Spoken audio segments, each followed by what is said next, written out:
Hi, this is Gloria with Stamp with Gloria. I'm starting a new series.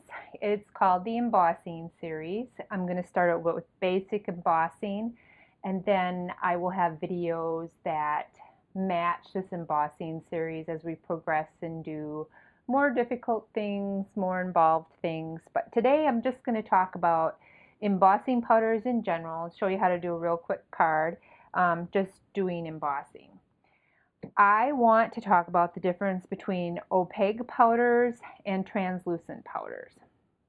Okay, so we have three powders here, and this is an opaque, which means it covers anything that I stamp. So I can stamp an image in any kind of stamp pad, any kind of color, and this would color it and become tempting turquoise. The same with the black. It covers anything. You can intensify the black by using the black pad underneath to emboss with it, but you can use a Versamark with the black pad and get black too. So I'm going to demonstrate a little bit of that.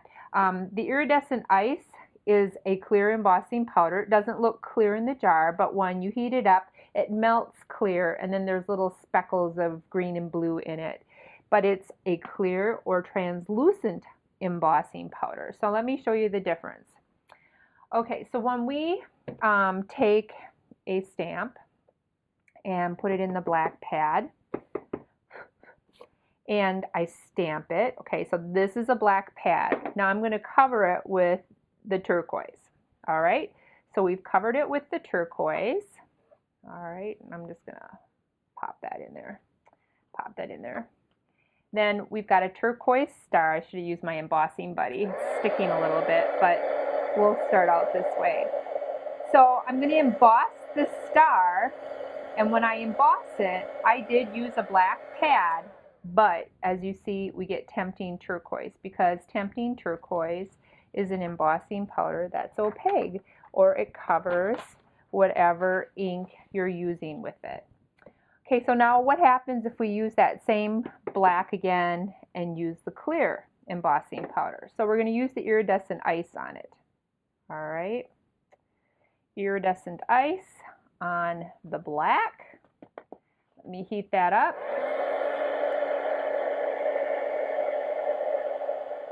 There we go. And what we have is a black star with gold and blue glitter in it. Okay, why is that? That's because this powder is translucent or see-through. So what happens if we use a basic stamp pad like this Coastal Cabana? What if we use that and stamp it, okay, and then use the clear embossing powder on it, or the ooh, that's good, I got ink on it, that's okay, and use the clear embossing powder on it, okay? What's going to happen is it's going to be Coastal Cabana,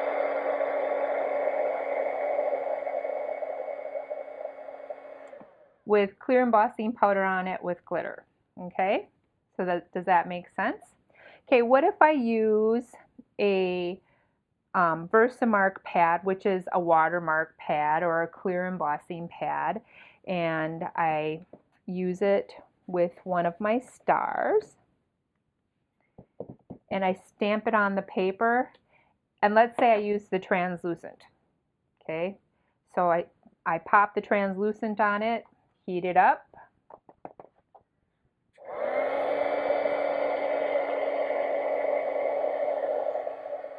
So I heat it up, and you can't barely see the star because I used a clear stamp pad, or the color underneath, with a clear embossing powder or translucent powder. So clear and clear, you get clear. It's kind of like math, when we had to do that math stuff. Algebra, ooh, I hated algebra. A plus B equals what? I couldn't stand it, but a little bit simpler. You can grasp the idea there. So let's just do one more. So we use the clear pad and we stamp it, and then if we put the turquoise on it, which is opaque, what's going to happen? We are going to get, whoops, we're going to get a tempting turquoise star. So I'm going to heat that up. Okay, a good tool to use when you're demonstrating embossing techniques is the embossing buddy, and I will use that next so that you can see. So now I've got the same as we had over here with the black. This was a different star though. This is a solid star, and this has polka dots in it. But it embossed up into tempting turquoise. So that's the difference, opaque and translucent powders. Okay, so know what you're using before you put it on paper, and you will get a lot better results. So now, what can we do knowing these techniques? Okay, we can, it's okay, Gloria, I'll be okay. What we're going to do is I'm going to show you how to make a cute little card. We're going to use the watercolor paper. This is in the catalog. When I first started Stampin' Up, I was thrilled with the embossing. I was sucked in, so to speak, by the embossing that I saw someone do at a craft fair. And I guess you could call me an original. Does anyone know that it's a program, a TV program on the CW? It's called The Original. And it's about vampires who were the original vampires, and then, you know, of course they had offshoots from them. I'm the original stamp person from Stampin' Up. So I've been around for 23 years, so embossing's what hooked me, or sucked me in, get it, suck me in. So I love to emboss, I always have, and there's just so many different things you can do with it.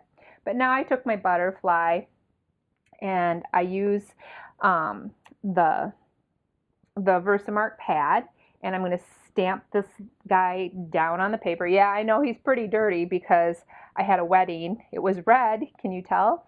And so I had to stamp him about 250 times, so the poor little guy is a little bit red, but he still stamps really, really nice.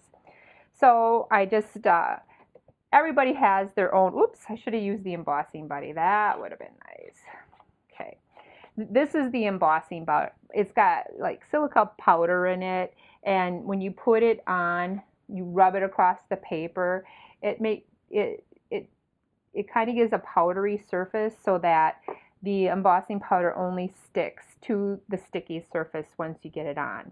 So I'm one of those that I take and I stamp the item and I pour a bunch of embossing powder on it. I use a sheet of paper and I just plop it right back into the jar. Some people like to get the big containers that we used to have, or Tupperware containers with lids, and you know, it's whatever floats your boat. But then I'm going to emboss that butterfly, and I've already done one just to save time for the video here. Okay, once I've embossed him in black, now I want to add a couple of areas where I use the watermark, and the stamp set I took this out of is Gorgeous Grunge. Love this stamp set. So many techniques you can do with it. Backgrounds. Love, love, love it if you love that kind of grungy look on your work. So I'm going to make this butterfly look kind of watercolored, and I'm going to do it super easy, but I want some negative spaces. So what I'm going to do is I'm going to use the watermark and the clear embossing pad, the Versamark, and just plop in even right on top of the butterfly. I'm going to plop in these watermarks, switch the watermarks around so they're not all facing the same way once you emboss. That's just a little trick. Okay, so now I just kind of randomly stamp that all over. Now I'm going to use a clear embossing powder. So what we're doing is we're creating a resist technique eventually, because I'm going to put color on this card too. So make sure you get the whole card. And we're going to flick that off, throw it back into the jar. Okay, this will heat up, you can see. Okay, but I got turquoise all over. It'll be okay. Actually, I'll put this back over the top here. Okay, and then I'm going to get my heat gun, and we're going to heat this up.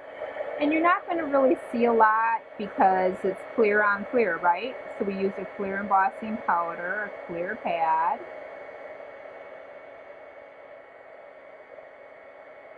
You can kind of see the watermark look.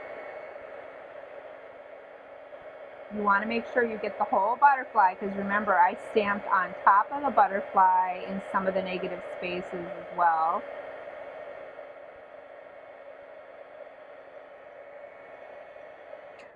I'm so funny calling myself the original. When my daughter sees this tape, she's going to laugh. she thinks I'm kind of dorky anyway, so it's okay. So now I'm going to put some color in here. So now I've got the solid butterfly. I've got some negative spaces using the translucent embossing powder. I use the opaque embossing powder for the butterfly. This is just a little painting cell that you can get at Joann Fabrics. I think it was 20 cents. And then I've got re-inkers.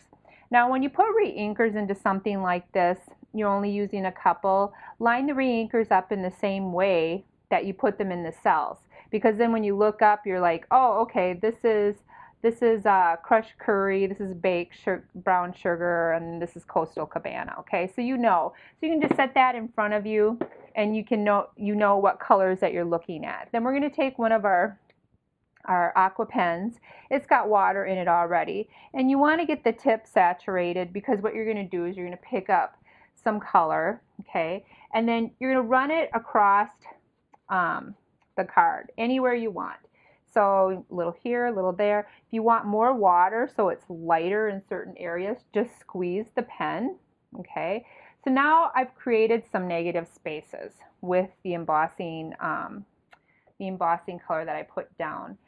I use a napkin. Of course, when I was getting ready for this demo, I couldn't find a napkin, so I'm going to use just a cotton pad that I had. And then see, there's lighter here, darker here. Isn't that cool? We're going to do it on the butterfly too. There's some negative spaces there where right there, you can see that there's a little watercolor mark. And here. Okay, so now we've got that really kind of cool look going on there. Let's take some of the Coastal Cabana.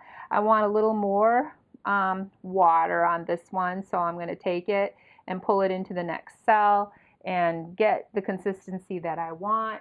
And then we're going to break it out, put some more color in here and there, and really pop this butterfly. Get this baby going here. So we're going to do some popping there, some cool color there, some cool color here.